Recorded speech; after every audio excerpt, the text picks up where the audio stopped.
katika visa vya kimaajabu ambavyo kwamba wengi wakikisikia wanashtuka, latokea vipi hili kutoka kwa mwanadamu. Amekuja mfanyakazi, kikaanguka chombo kimoto kwa mtoto mchanga wa Ali Zainul Abidin, akafariki pale pale. Tasawwar, mtumishi wako anamuua mwanao, mtoto wako mchanga mbele yako. Kama mzazi akapatwa na hasira, Sayyidina Ali Zainul Abidin ni binadamu. Yule mjakija kazi alipomuona vile akamwambia walkadhimin alghayth, akamsomea aya tu, walkadhimin alghayth, na wenye kuzima hasira zao. Ali Zainul Abidin akasema kadhamtu ghaydhi, nimezima hasira zangu, akatulia pale pale. Kisha akamwambia walafina anin nas, na wenye kusamehe watu, akamwambia afautu anki, nimekusamehe.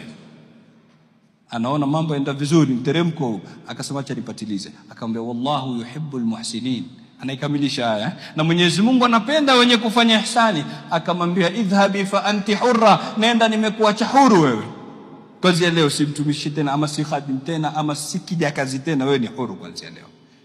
Hivi ndivyo walivyokuwa salafu salih ridwanullahi alayhim ajma'in. Leo dhulma hazina idadi katika miji yetu, si kwa kutukana, si kwa kupiga, si kwa kunyima watu haki zao.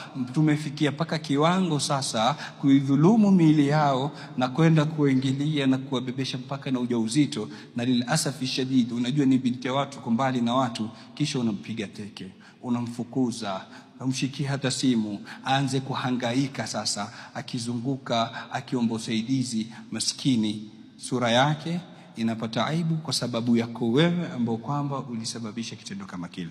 Tuwe makini ndugu zangu.